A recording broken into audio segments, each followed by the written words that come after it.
afternoon, Miss Jordan. My name is Brooke, and I'm going to be doing your discharge teaching today on taking home your newborn. If you have any questions during, just ask me, okay? Okay. So it's normal to experience bleeding after delivery, and after the first few days, just to start to lighten up to a pinkish color and continue to decrease in amount. After you stop bleeding, it's likely that you'll develop a white discharge that can last up to 8 weeks after delivery. You'll want to look for any large clot formations, excessive bleeding, foul odor present, or a fever. If these arise, we want you to follow up to be checked out, okay? You're going to make sure to use a warm water or antiseptic solution in a squeeze bottle to help cleanse after urinating. And then you'll want to blot your vaginal area from front to back and don't rub it. A warm or cold sitz bath is recommended twice daily for 20 minutes to help with healing and circulation. You should wear a well-fitting bra with no underwire for the first 72 hours after delivery. Make sure to report any breast tenderness, redness, swelling, or cracks on your nipple, or flu-like symptoms because this can indicate a clogged milk duct. We will want you to continue to take your prenatal vitamins for 6 weeks after delivery, and we'll send you home with some pain meds to help relieve any discomfort you might have, as well as stool softeners so you won't be straining. The stool softeners can also decrease your risk for hemorrhoids.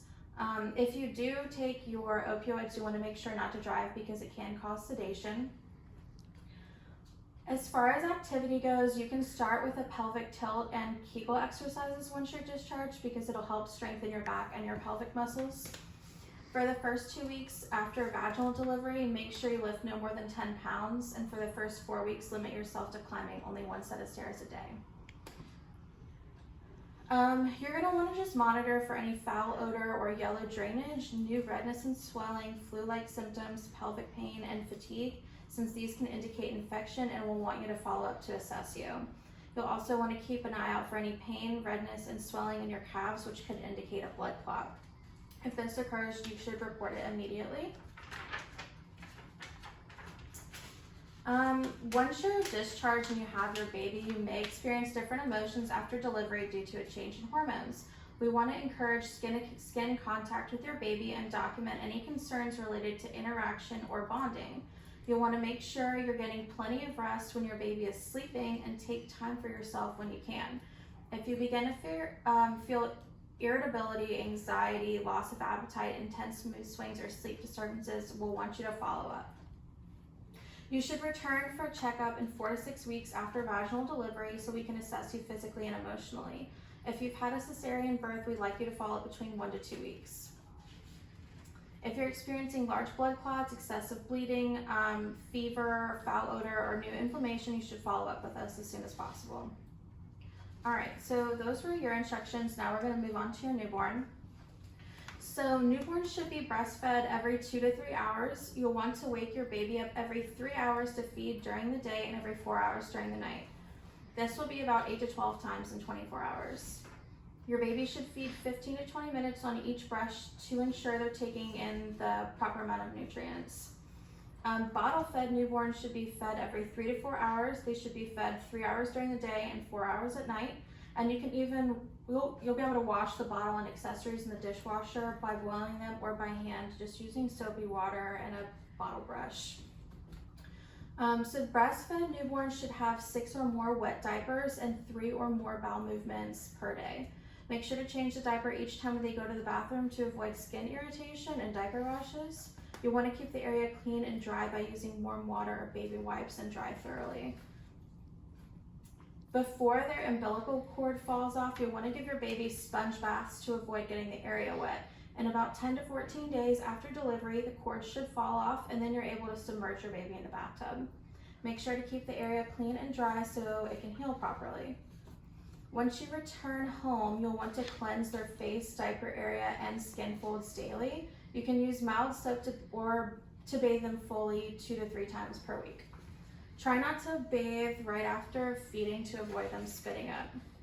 And make sure the bath is warm and that the bathroom is warm and that the bath temperature is at 100.4 degrees Fahrenheit, and you can test the water by using your elbow. After their bath, you can use a fragrant-free hypoallergenic moisturizer to help prevent dry skin. When you're laying your baby down to rest, you'll want to lay them face up and avoid extra items in the crib to help decrease the risk for sudden infant death syndrome. Your newborn's temperature normally should be between 97.7 and 99.5 degrees Fahrenheit. If they're outside of this range, you'll want to follow up so we can assess your baby. You'll be able to assess the temperature using a thermometer and taking it under their armpit in their axillary area. And you'll want to insert it and hold their arm closed until you get a reading. We recommend this over the rectal temperature just because it's less invasive. When cleansing a circumcision, you should use warm water. Do not use soap until the circumcision has healed fully. You should report any bleeding or yellow drainage coming from the site. It's important to use an approved rear-facing car seat in the back seat to bring your newborn home. The middle seat would be best to keep your baby away from possible airbags and windows. They should remain in a rear-facing car seat until they turn 2 years old. If your baby has excessive mucus in their nose or throat, you can use a bulb suction by squeezing it and then inserting and releasing. And then you'll remove it and squirt the mucus out into a cloth or container so you can use it again, and you'll just repeat those steps until their airways are clear. If your baby has poor feeding, decreased urination, bowel movements, labored breathing, blue-tinged skin, weakness, inconsolable crying, difficulty waking, bleeding or yellow discharge from the circumcision or umbilical cord, or drainage from their eyes, you should report that to us immediately. And finally, your baby's initial newborn appointment will take place the day after your discharge from the hospital. You'll want to follow up then for their 2-week appointment and then their 1-month appointment. After that, it will just become monthly. Okay, so that's all I have for your discharge instructions. Do you have any questions, Ms. Jordan? No, thank you for explaining it so well. Okay, you're welcome. Congratulations. Thank you.